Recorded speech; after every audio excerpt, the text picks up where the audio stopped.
নমস্কার, সকলকে স্বাগত। আপনারা দেখছেন দি বং অ্যাস্ট্রো ইউটিউব চ্যানেল। আমি আপনাদের সঙ্গে অ্যাস্ট্রোলজার ডক্টর নীলাদ্রি নারায়ণ বসু। আর এখন আমরা আলোচনা করব, দেখতেই পাচ্ছেন, জুন মাসের রাশিফল নিয়ে। আর এখন আলোচনা হবে তুলা রাশি নিয়ে। তুলা রাশির ক্ষেত্রে যেটা বলবো, তুলা রাশি এই জুন মাস যদি আপনারা একটু সজাগ সতর্ক থেকেছেন, তাহলে কিন্তু এই জুন মাস আপনাদের জীবনে একটা মোড় এমন নিয়ে আসবে যেটা কিন্তু আপনারা স্বপ্নেও কল্পনাতে ভাবেননি অবশ্যই। এবং এমন কিছু পরিবর্তন গ্রহগত ঘটতে চলেছে যা কিন্তু আপনাদের জীবনে একটা সুদূর প্রসারী ফলাফল তৈরি করবে। এবং এই মাসেই কিন্তু গ্রহগুলির এক গোপন সংমিশ্রণে হবে আপনাদের প্রেম, প্রতিপত্তি, অর্থের বিশেষ পরিবর্তন। ফলে আপনাদের জন্য এই সমস্যা থেকে বেরিয়ে আসবার জন্য থাকবে রহস্যময় টোটকাও। ফলে ভিডিওটি এক সেকেন্ডও স্কিপ না করে দেখতে থাকুন, সঙ্গে থাকুন। চলুন শুরু করা যাক। শুরুতেই বলবো গ্রহ গোচর নিয়ে আলোচনায়। 6 জুন তারিখে বুধ গ্রহ মিথুন রাশিতে গোচর করবেন। তার পরবর্তীতে সেই বুধ গ্রহই মিথুন থেকে চলে যাবেন কর্কট রাশিতে। 22 জুনে শুক্র বৃষ রাশিতে প্রবেশ করবেন 29 জুন। তার পূর্বে অর্থাৎ মাসের শুরু থেকে উনি কিন্তু থাকবেন অবশ্যই মেষ রাশিতে। 15 জুন সূর্য দেবতা মিথুন রাশিতে গোচর করবেন। তার আগে উনি থাকবেন বৃষ রাশিতে। মঙ্গল 7 জুন তারিখে অবশ্যই সিংহ রাশিতে গোচর করে কেতুর সঙ্গে মিলে অবশ্যই কিন্তু অঙ্গারক দোষ তৈরি করবেন। ঠিক এই জায়গাটা যদি আপনারা একটু নজর রাখেন, এই 7 নম্বর হচ্ছে আপনাদের রাশি, আর সেখান থেকে অবশ্যই কিন্তু পঞ্চমে রাহুর অবস্থান থাকছে। ফলে কাজকর্মে বাধা বিপত্তি আসার সম্ভাবনা। ষষ্ঠে থাকতে চলেছে কিন্তু শনি গ্রহ। সারা মাস জুড়ে কোথাও না কোথাও রোগ, ঋণ, শত্রু এগুলোর একটু বৃদ্ধি পাওয়ার সম্ভাবনা রয়েছে, তাই সতর্কই থাকতে হবে।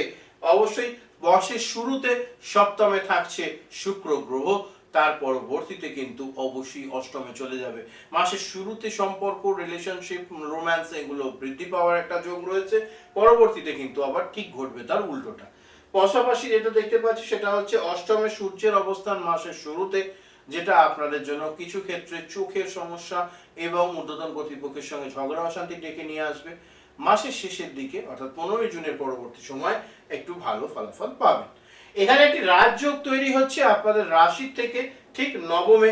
সূর্য, বুধ, বৃহস্পতি 3 শুভ গ্রহের একসঙ্গে থাকা। যদিও এটি থাকছে 7 দিন, অর্থাৎ 15 জুন থেকে 22 জুনের মধ্যেকার সময়, কিন্তু তার ফলাফল থাকবে সুদূর প্রসারী। অবশ্যই সেটিকে কাজে লাগাতে হবে। পাশাপাশি একাদশে মঙ্গল, কেতুর একসঙ্গে থাকা এই অঙ্গারক দোষ কিন্তু আপনাদের বিশেষভাবে সতর্কতার সঙ্গে কর্মক্ষেত্রে ডিসিশন নিতে হবে, না হলে কিন্তু বিপদ ঘটবার সম্ভাবনা থেকে যাবে। ফলে এই বিষয়গুলোর উপরেই নির্ভর করে আগামী রাশিফল তৈরি হবে। চলুন দেখে নেওয়া যাক। কেরিয়ার নিয়ে হবে আলোচনা। এখানে থাকছে চাকুরি এবং ব্যবসা, দুটো আলাদা আলাদা সেগমেন্ট। এবং চাকুরিকে আমরা 3 ভাগে ভাগ করেছি। যারা এখনো একদমই জব জয়েন করে উঠতে পারেনি অথচ জবের সন্ধানে আছেন, তাদের জন্য এক রকমের আলোচনা থাকবে। তার পাশাপাশি সরকারি কর্তৃপক্ষ যারা বা সরকারি চাকরি যারা করেন তাদের ক্ষেত্রে, এবং বেসরকারি ক্ষেত্রের সঙ্গে যারা যুক্ত তাদের ক্ষেত্রেও হবে বিশেষ আলোচনা। সেক্ষেত্রে যদি বলি, সেক্ষেত্রে বলবো চাকুরিতে যারা নতুন জয়েন করতে চাইছেন তাদের জন্য কিন্তু 7 জুনের পরবর্তী সময় খুবই উল্লেখযোগ্যভাবে ভালো হতে চলেছে। অবশ্যই সেটিকে কাজে লাগান। তার পাশাপাশি নতুন দায়িত্বও কিন্তু আসতে চলেছে যারা নতুন জয়েন করবেন তাদের জন্য। বিশেষ করে 7 থেকে 22 তারিখ পর্যন্ত সময় কিন্তু খুব অনুকূল। এই সময় কাজ পাওয়ার জন্য অবশ্যই লড়াই করুন। যারা মনে করছেন চাকরি করবেন বা চাকরির জন্য অলরেডি পেপার দিয়েছেন, তারা কিন্তু একটু খোঁজ খবর নিয়ে জব শুরু করবার সম্ভাবনা রয়েছে। চলে আসুন সরকারি চাকরির সঙ্গে যারা যুক্ত তাদের বিষয় নিয়ে আলোচনা। তাদের ক্ষেত্রে বলবো কোথাও না কোথাও সহকর্মীদের সঙ্গে একটু মনোমালিন্য, একটু অফিস পলিটিক্সের শিকার হয়ে কিন্তু মানসিক অশান্তি বৃদ্ধি পাওয়ার সম্ভাবনা রয়েছে এই মাসে। ফলে সতর্ক থাকতে হবে। তার পাশাপাশি ঊর্ধ্বতন কর্তৃপক্ষের সঙ্গে অযাচিত ঝগড়া, অবাঞ্ছিত ঝগড়া এড়িয়ে চলুন, নাহলে কিন্তু সমস্যা হবে। যারা সরকারি চাকরির সঙ্গে যুক্ত তাদের ক্ষেত্রে বলবো। যারা বেসরকারি কাজের সঙ্গে যুক্ত তাদের ক্ষেত্রে জব সুইচ করা, জব চেঞ্জ করবার জন্য 15 থেকে 22-এর যে সময়কাল সেই সময় অতীব সুন্দর। এই সময়ের মধ্যে চেষ্টা করুন বিশেষভাবে কাজে লাগাতে, অবশ্যই ভালো ফলাফল পাবেন। তার পাশাপাশি আরো একটা পজিটিভ জিনিস এখানে আমি দেখতে পাচ্ছি, সেটা হচ্ছে স্যালারি বা ইনক্রিমেন্ট হওয়ার সম্ভাবনাও কিন্তু এই সময়কালের মধ্যে দেখা যাচ্ছে। ফলে সেটাও কিন্তু বিশেষ সুদূর প্রসারী ফলাফল আপনাদের জীবনের উপর তৈরি করবে। পরবর্তীতে চলে আসবো আমরা ব্যবসা নিয়ে আলোচনা। শুরুতেই বলবো, যারা এখনো ব্যবসা শুরু করে উঠতে পারেননি আর ভাবনা চিন্তার প্রয়োজন নেই, এবার ব্যবসা শুরু করুন। শুরুর আগে অবশ্যই যেটা করবেন সেটা হচ্ছে জেনে নেবেন যে আপনি যে ব্যবসা শুরু করতে চাইছেন সেই ব্যবসা আপনার জন্মছকের সঙ্গে যায় কিনা। অবশ্যই বিষয়টি মাথায় রাখুন। যদি কোনোভাবে মনে হচ্ছে যে এই ব্যবসা আপনার ভালো কিনা সেটা জানবেন, অবশ্যই স্ক্রিনে নাম্বার যাচ্ছে, যোগাযোগ করতে পারেন, অবশ্যই সহযোগিতা করব। পাশাপাশি যারা অলরেডি বিজনেসে রয়েছেন এবং মনে করছেন ব্যবসা সম্প্রসারণ করবেন, তাদের জন্য 15 থেকে 22-এর মধ্যেকার সময় কিন্তু নতুন বিনিয়োগ, মুনাফা বৃদ্ধি এগুলোর সমূহ সম্ভাবনা রয়েছে এবং সেটা আপনাদের জন্য পজিটিভ রেজাল্টই এনে দেবে। অবশ্যই সেটিকে কাজে লাগান, নিশ্চিত ভালো ফলাফল পাবেন। চলে আসবো পরবর্তী সেগমেন্টে, থাকছে অর্থভাগ্য। অর্থভাগ্যে আমরা তিনটে সাব টপিকে ভাগ করেছি: আর্থিক লাভ, ব্যয়বাহুল্য ও সতর্কতা এবং রেমিডিস। তো আর্থিক লাভের ক্ষেত্রে বলবো, উভয় চাকরিজীবী এবং ব্যবসায়ী উভয়েরই কিন্তু বেতন বৃদ্ধি বা মুনাফা বৃদ্ধির সম্ভাবনা এই মাসে দেখা যাচ্ছে এবং তার সঙ্গে সঙ্গে কোনো আটকে থাকা টাকা পাওয়ার একটা সুন্দর যোগ কিন্তু দেখা যাচ্ছে এবং হঠাৎ করে অর্থপ্রাপ্তির যোগ কিন্তু এই মাসে রয়েছে। বিশেষ করে বন্ধুত্ব, নেটওয়ার্কিং এই সমস্ত ক্ষেত্র থেকে ইনকাম হওয়ার সম্ভাবনা কিন্তু রয়েছে। মুদ্রা বিনিয়োগ বা অনলাইনের ইনকামের দিক থেকে বলবো, যারা ব্লগ তৈরি করেন বা সোশ্যাল মিডিয়াতে কাজ করছেন তাদের জন্য সময়টি ভালো। কোন রকম ফাটকা কারবার, এই যে ব্যয়বাহুল্য, সেখান থেকেই বলবো কোন রকম ফাটকা কারবার থেকে দূরে থাকুন, পয়সা ডুবে যাওয়ার সম্ভাবনা কিন্তু রয়েছে। আপনাদের জন্য সবচেয়ে ভালো রেমেডি যেটা বলবো আর্থিক সমৃদ্ধির জন্য, অবশ্যই আপনারা আপনাদের ক্যাশ বক্সে একটি করে লাল কাপড়ে ভেতরে অবশ্যই 7টি মা লক্ষ্মীর পরী রেখে সেটা আপনারা আপনাদের বাড়ির সিন্ধুকে বা ক্যাশ বক্সে, যারা অফিসে থাকেন মানে অফিসে মানে ব্যবসা করেন তাদের জন্য ক্যাশ বক্সের মধ্যে রাখুন, নিশ্চিত ভালো ফলাফল পাবেন। চলে আসবো এর পরবর্তী সেগমেন্টে এবং আমরা প্রেম, সম্পর্ক ও বিবাহ নিয়ে আলোচনা।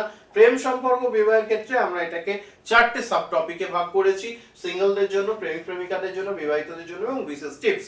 ফলে এই টপিকটা আসলেই, প্রেম, সম্পর্ক, বিবাহ, এই টপিকটা আসলেই সিঙ্গেল যারা থাকেন তারা কিন্তু কোনোভাবে একটু মন খারাপ করে ফেলেন।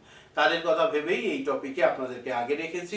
যাদের জীবন সিঙ্গেল কাটছে, যারা হয়তো কোনো সময় সম্পর্কে ছিলেন এখন সিঙ্গেল রয়েছে, তাদের কিন্তু নতুন সম্পর্ক হওয়ার সমূহ সম্ভাবনা রয়েছে। তার পাশাপাশি লং ডিস্টেন্স রিলেশনশিপ তৈরি হওয়ার সম্ভাবনাও কিন্তু এই মাসে দেখা যাচ্ছে। তুলা রাশির জাতক জাতিকারা যারা দীর্ঘদিন ধরে লং ডিস্টেন্স রিলেশনশিপে রয়েছেন, তাতে সাফল্য লাভের সমূহ সম্ভাবনা কিন্তু দেখতে পাচ্ছি। ফলে প্রেমের দিক থেকে এই সময়টা বিশেষ ভালো ফলাফল দেবে, সেটা আপনারা বুঝতেই পারছেন। তার পাশাপাশি প্রেমিক প্রেমিকাদের জন্য যারা অলরেডি রিলেশনশিপের মধ্যে রয়েছেন, তাদের ক্ষেত্রে এই মাস কিন্তু গভীর সংযোগ, প্রেমের প্রগাঢ়তা হওয়ার সম্ভাবনা রয়েছে। তার সঙ্গে সঙ্গেই আরো একটা শুভ যোগ, কোনো ভ্রমণের প্ল্যান যদি করেন সেটাও এই মাসে সফল হওয়ার সম্ভাবনা রয়েছে যারা প্রেমিক প্রেমিকা রয়েছেন তাদের জন্য। যারা অলরেডি বিবাহিত রয়েছেন তাদের ক্ষেত্রে বলবো, কোথাও না কোথাও আপনাদের ক্ষেত্রে মোটামুটি 8 থেকে 28 তারিখের মধ্যেকার সময় কিন্তু কিছু কিছু পারিবারিক অশান্তি, দাম্পত্য কলহ দেখা দেওয়ার সম্ভাবনা রয়েছে। ফলে সেই বিষয়টিকে একটু সতর্ক দৃষ্টি রাখবেন, নিশ্চিত ভালো ফলাফল পাবেন। বাড়িতে কেউ অসুস্থ হওয়ার সম্ভাবনা রয়েছে, ফলে তাকে নিয়ে দৌড়ঝাঁপ এইটার সম্ভাবনা থাকছে, ফলে সতর্ক থাকুন, বিশেষ করে এই বিষয়টি মাথায় রাখুন। চলে আসবো পরবর্তীতে আপনাদের জন্য বিশেষ টিপস হিসেবে, যে কোনো সমস্যাই যখনই তৈরি হচ্ছে পারস্পরিক আলোচনার মাধ্যমে মিটিয়ে ফেলবার চেষ্টা করুন, না হলে কিন্তু এটার সমাধান হবে না এবং সমাধান না হওয়ার ফলে সমস্যা আরো বেড়ে যেতে পারে। এই বিষয়টিকে খেয়াল রাখুন। চলে আসুন পরবর্তী সেগমেন্টে, স্বাস্থ্য ও মানসিক অবস্থা। স্বাস্থ্য ও মানসিক অবস্থার ক্ষেত্রে যেটা দেখতে পাচ্ছি, মানসিক চাপ, উদ্বেগ বৃদ্ধি পাওয়ার সম্ভাবনা এই মাসে কিন্তু রয়েছে। যোগা মেডিটেশনের মধ্যে থাকুন, অবশ্যই ভালো ফলাফল পাবেন। তার সঙ্গে সঙ্গে গলা ব্যথা বা বাতজনিত সমস্যা হওয়ার সম্ভাবনা রয়েছে এবং এটার কারণে কিন্তু প্রবলেম বাড়তেও পারে, এই বিষয়টি মাথায় রাখুন। 8 থেকে 17 তারিখের মধ্যে খাওয়া দাওয়ায় সতর্কতা বিশেষভাবে পালন করবেন, নচেত কিন্তু সমস্যা তৈরি হওয়ার যোগ রয়েছে, সতর্ক থাকুন। চলে আসবো এর পরবর্তীতে আপনাদের জন্য রেমেডি।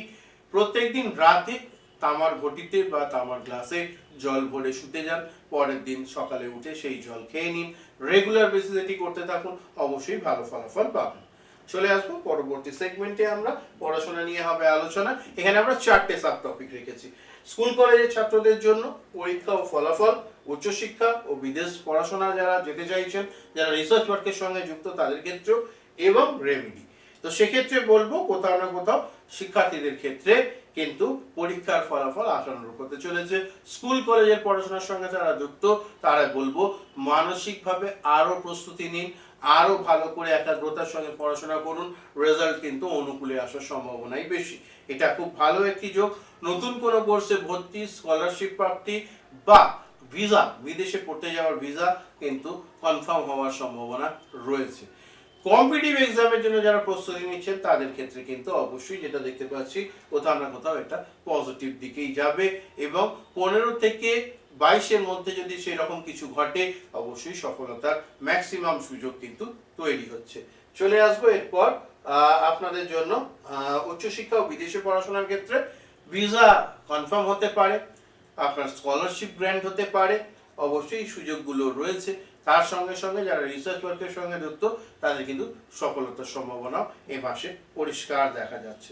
গুরুর সহায়তা লাভের মাধ্যমে এগিয়ে চলবার বিশেষ সম্ভাবনা।